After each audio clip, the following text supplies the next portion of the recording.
دیکھو میں جوان لڑکیوں سے ایک بات کہتا ہوں کہ آج آپ اپنا گھر بسانے کی کوشش کرو کسی شریف آدمی سے نکاح کر کے، حرام مزے اڑانے کی کوشش میں مت لگو، کیونکہ پھر بڑھاپا بہت ستائے گا تمہیں. مرد تمہیں اس وقت تک، یہ جو دوست ہے نا فرینڈز، یہ ایزی لوڈ اور یہ سب جب تک کرائیں گے جب تک آپ میں جوانی ہے. جہاں ذرا سا یہ عمر کی زیادتی کی وجہ سے حسن خراب ہونا شروع ہوا، جیسے ٹیشو پیپر ہوتا ہے نا، استعمال سے پہلے بڑا اچھا ہوتا ہے، استعمال کے بعد کچرے میں پھینک دیا جاتا ہے، ایسے پھینک دی جاؤ گی کچرے میں. بہت ہو رہا ہے یہ، اور یہ زیادہ تر ہوتا ہے ان جو ماڈلنگ سے تعلق رکھنے والی خواتین ہیں نا، ان کے ساتھ تو بہت ہو رہا ہے. جب جوان تھیں تو ساری کمپنیاں آ کے بلاتی تھیں ماڈلنگ کے لیے، یہ والا پوسٹ چاہیے. جب تھوڑا سا ان میں جھریاں آنا شروع ہوئی تو کمپنیوں نے لفٹ کرانا چھوڑ دی. پھر ان کا کام صرف یہ ہوتا ہے کہ کہیں بڑی تقریب میں کسی شو میں بلایا، ایک ایوارڈ دے دیا، لوگ اس عزت کو دیکھ کے سمجھ رہے ہوتے ہیں ماشاءاللہ اب تک عزت ہو رہی ہے. وہ 4 منٹ کی، یہ آدھا گھنٹے کی، 1 گھنٹے کی ہوتی ہے. اس سے پہلے بھی کوئی پوچھنے والا نہیں اور اس کے بعد بھی کوئی پوچھنے والا نہیں ہوتا. اللہ نے یہ جو جوانی دی ہے، خوبصورتی دی ہے، اس کو ناجائز استعمال مت کرو. کسی شریف آدمی سے جلد نکاح کی کوشش کر کے اچھی فیملی میں جا کے اپنا گھر بساؤ اور اسی پر اکتفا کرو، گزارا کرو. کیونکہ جب بڑھاپا آئے گا نا تو وہاں آپ کو عزت ملے گی بہت زیادہ. کیونکہ جب عورت خاندان میں جاتی ہے کسی، تو جیسے جیسے عمر زیادہ ہوتی ہے اس کے گریڈ اسی حساب سے بڑھنا. ابے بول لیا کرو یار خدا کے بندو، اس کے گریڈ اسی حساب سے بڑھنا شروع ہو جاتے ہیں. جتنی زیادہ عمر بڑھے گی، پہلے ماں بنے گی تو ماں ہے، پھر دادی بنے گی.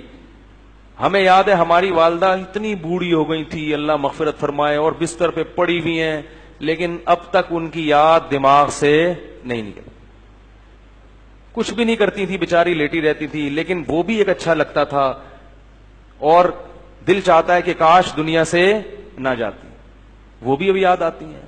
بوڑھی ماں جتنی بوڑھی ہوگی اتنی زیادہ اچھی لگے گی. پھر ہمارے بچوں کی دادی تھی، وہ بچے الگ پھڈے ہوتے تھے. ہماری والدہ اتنی بوڑھی ہو گئی تھی نا آخر عمر میں کہ ان کے ہوش آواز نہیں تھے، بستر پہ پڑی رہتی تھی، بس بستر پہ پڑی رہتی تھی، کچھ نہ بولتی تھی نہ سنتی تھی. بس جب تسبیح پکڑاؤ تو تسبیح ہاتھ سے گھمانا، عادت پڑی ہوئی تھی نا. آج جب بڑھاپا آئے گا نا تو بوڑھوں کو کچھ بھی دو گے نہیں، موبائل دو گے ایک دم ٹک ٹک شروع ہو جائیں گے. یہ جو نوجوان نسل ہے نا، ان کے بڑھاپے کی بات کر رہا ہوں، کیونکہ ساری زندگی تسبیح گھمائی ہے تو بڑھاپے میں کچھ بھی نہیں یاد رہا، دماغ کام کرنا چھوڑ دیا تھا ان کا.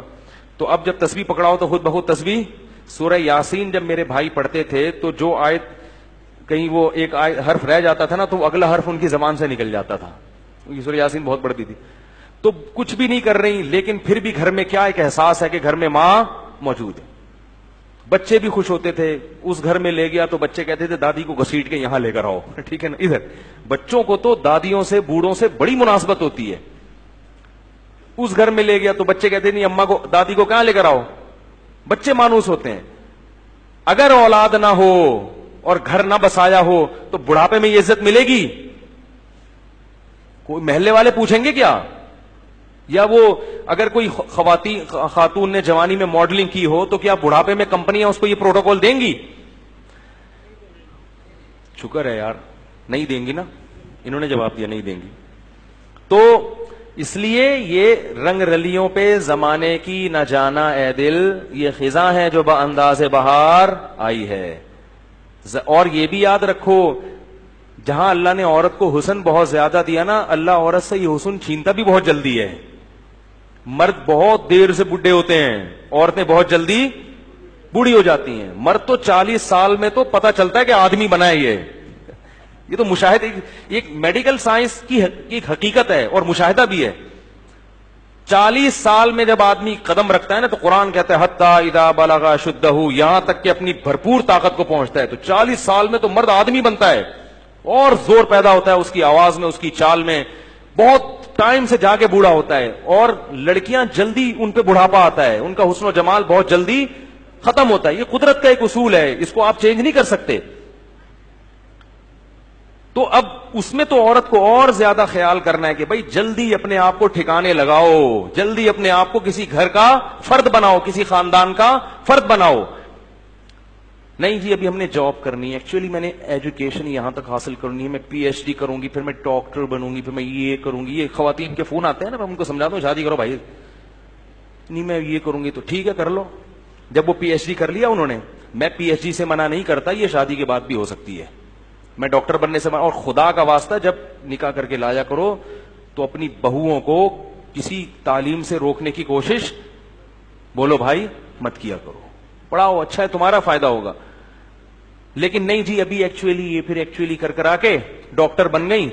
مرد عورت میں سب سے پہلے اس کے حسن و جمال کو دیکھتا ہے, اس کی تعلیم کو دوسرے نمبر پہ رکھتا ہے. کتنی ڈاکٹر لڑکیاں ہیں جنہوں نے جوانی میں شادی نہیں کی ڈاکٹر بن کے کیریئر بنانے میں, اب ان کا حسن و جمال ختم ہو گیا, ڈگریاں بہت ہیں مگر کوئی ڈاکٹر بھی لفٹ کرانے کے لیے تیار نہیں ہے, کیونکہ لوگ کہتے ہیں کہ میں نے ڈاکٹر سے شادی کیا علاج کے لیے کرنی ہے, کیا محلے میں کلینک ختم ہو گئی ہیں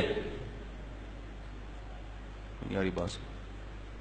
تو یہ سب معاشرے میں ہو رہا ہے.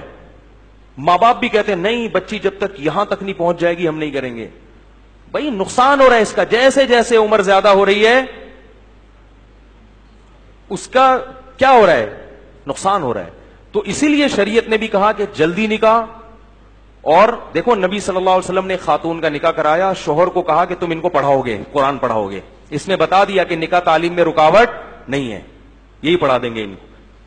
تو یہ سب ہمارے معاشرے کی برائیاں ہیں اور ان کی وجہ سے زنا بہت تیزی سے پھیل رہا ہے. اس لیے قرآن نے کہا لا تقربوا الزنا, زنا کے قریب, یہ نہیں کہا کہ زنا مت کرو, قریب بھی مت. قریب کیسے جاتے ہیں, بیہودہ فلمیں دیکھنا, فحش ویب سائٹس دیکھنا, لڑکیوں سے بات چیت. آپ کہہ رہے ہیں میری نیت اچھی ہے مگر جوان لڑکیوں سے کنوارا آدمی جب بات کرے گا, شادی شدہ بھی کنوارا بھی, جب جوان لڑکیوں سے ہی ہو ہا ہوگا تو خام خامے لازمی غلط خیالات آئیں گے. وہ گناہ آپ سے ہوگا جو آپ نے کبھی اس کا تصور بھی نہیں کیا ہوگا. آپ یہ سوچ بھی نہیں سکتے ہوگے کہ مجھ سے کبھی زنا بھی ہوگا, لیکن بالآخر شیطان آپ سے وہ جرم بھی کروائے گا, اور یہ کہہ کے کروائے گا کہ توبہ کر لینا بعد میں, اور پھر بار بار یہی کہہ کے کرواتا رہے گا. اور پھر بڑھاپے میں بھی یہ زنا, بڑھاپے میں زنا کی طاقت ختم ہو جاتی ہے, زنا کی خواہش اور جذبہ ختم نہیں ہوتا. تبھی تو حدیث میں آتا ہے کہ بڈھا زانی قیامت کے دن سب سے زیادہ غضب ہوگا اس کے اوپر. اس لیے پتہ چلتا ہے کہ بڈھا بھی زنا کر سکتا ہے, جتنی اللہ نے اس میں قوت دی ہے اس حساب سے. تو یہ کبھی بھی ختم نہیں ہوتا.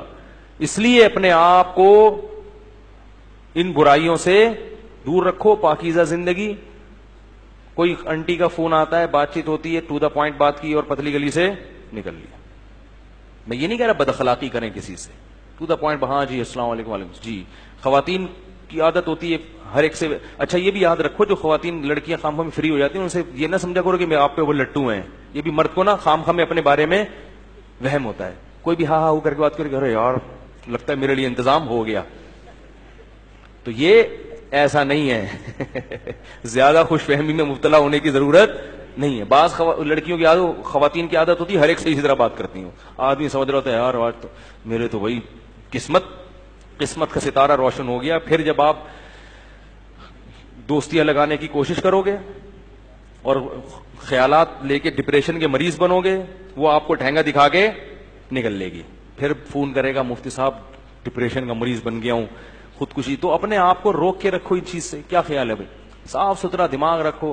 اور سب سے بڑی بات یہ جو اللہ نے کہا ہے وہ کر لو بھائی, جو اللہ بار بار کہہ رہے ہیں. تو لا تقربوا الزنا, زنا کے قریب. اور انٹرنیٹ کا ایک اصول آپ کو بتا دوں, آخری بات کر کے بیان ختم کرتا ہوں, چاہے مرد ہو یا عورت. انٹرنیٹ جب آپ نے گھر میں استعمال کرنا ہے تو کمرے میں تنہا کنڈی لگا کے نہ بیٹھیں. کتنے ہی نیک ہوں, شیطان برائی کی طرف لے کر جائے گا. استعمال تو آج کل سبھی کو کرنا پڑتا ہے, ضرورت ہے. تو انٹرنیٹ ایسی جگہ پہ کمپیوٹر رکھا جائے جہاں سب کا آنا جانا, یہ گھر کے سربراہ کی ذمہ داری ہے. بھائی کمپیوٹر یہاں لاؤنج میں ہوگا, سب آ جا سکتے ہیں, جس نے کام کرنا ادھر سامنے بیٹھ کے کرے, ٹھیک ہے نا. اور روم میں اگر ہے تو اس میں کنڈی لگانے کی اجازت بولو بھائی نہیں, دروازہ کھلا رہے گا. تو اپنے اوپر اعتماد نہ کرے انسان. اور ویسے بھی جب کبھی بیٹھو تو گھر کے کسی فرد کو ساتھ بٹھا لو, اکیلے کیوں بیٹھتے ہو؟ کیا خیال ہے بھائی؟ کوئی شاعری دیکھنی ہے انٹرنیٹ پر, بیگم کو ساتھ بٹھا لو. کیا خیال ہے؟ وہ بھی اس سے فائدہ کیا ہوگا کہ تھوڑا سا اس کو بھی فلم دیکھنا نہ شروع کر دو کہیں کہ فلم دیکھنی ہے تو چلو بیگم کو بھی ساتھ بٹھا کے دیکھوں گا. کوئی بھی جائز چیزیں ہیں تو تنہائی میں شیطان کو برائی کا موقع ملتا ہے. تو اللہ نے یہ نہیں کہا کہ زنا مت کرو، بلکہ کہا زنا کے قریب بھی مت جاؤ، کیونکہ اللہ کو معلوم ہے کہ جو قریب جاتا ہے وہ اس برائی میں پڑ جاتا ہے. آفس میں کوئی لڑکی جوان کے ساتھ بیٹھی ہے تو سلام دعا کی جی خیریت، تبھی اپنا کام میں لگے. میں گھر تک چھوڑ کر آ جاؤں آپ کو، اس تکلف کی ضرورت؟ بولو بھائی، خام خمیں. ہمارے ایک دوست تھے، انہوں نے ایک واقعہ بتایا کہ کوئی خاتون وہاں ڈیفنس میں کوئی لڑکی کھڑی ہوئی تھی، تو بہت ہی بیہودہ سا لباس تھا، تو کسی لڑکے کو شرارت ہوئی، اس نے کچھ جا کے چھیڑ چھاڑ دیا. تو جب اس نے چھیڑا ہے نا تو لڑکی نے ایک گالی دی، تو جیسے ہی گالی دی تو جتنے لوگ تھے نا انہوں نے دیکھا کہ یہ خاتون جو ہے اس لڑکے کو گالی دے کے نقصان پہنچانا چاہ رہی، تو سب نے اس لڑکے کو ٹوٹ گئے نمبر بنانے کے لیے. ہر آدمی نے ہیرو بننے کے لیے کہ میں آپ کا دفاع کروں گا، اور اتنا مارا بیچارے کو، اس کا سر پھوڑ دیا، وہ پٹیاں بندھی ہوئی اس کے. تو جو دیکھنے والا تھا نا اس نے مجھے بتایا کہ یار غلط تو کیا اس نے، مگر اتنا غلط نہیں کیا، اس کا بھی تو لباس دیکھو نا کیسے بیہودہ لباس بڑے. میں نے کہا اصل میں وہ جنہوں نے مارا ہے نا وہ انہوں نے اس کو جرم کی سزا دینے کے لیے نہیں مارا، وہ تو خود پتہ نہیں کتنے آنکھ مٹک کے کرتے ہوں گے سارا دن. انہوں نے ہیرو بننے کے لیے کہ میں جب موجود ہوں تو تجھے چھیڑنے کی ضرورت کیا تھی، میں جب ہوں تو تمہیں چھیڑنے کی ضرورت. تو عورت اگر اپنا لباس پراپر پہن لے گی تو ان بدماشیوں کی نوبت. دیکھو اللہ کا واسطہ اس رمضان میں خواتین سے ایک بات کہتا ہوں کہ ایک گناہ تو کم از کم چھوڑ دیں، بے پردگی. پراپر پردہ کیا کریں، پراپر ڈریس پہنا کریں، نامحرم رشتہ داروں سے پردہ کر لیں. خدا کی قسم یہ ایک گناہ بھی اگر خواتین سے چھوٹ گیا اس رمضان میں تو انہوں نے رمضان کو کیش کرا لیا. عورت کے لیے اس زمانے میں نماز قضا کرنے کے بعد سب سے بڑا جرم بے پردگی ہے. سب سے بڑا جرم کیا ہے؟ اس سے بڑے فسادات ہو رہے ہیں، بہت معاشرے میں برائی پھیل رہی ہے. اللہ تعالیٰ اس جرم سے ہماری خواتین کو توبہ کرنے کی توفیق عطا فرمائے. سبحانک اللہم و بحمدک، نشہد ان لا الہ الا انت، نستغفرک و نتوب الیک.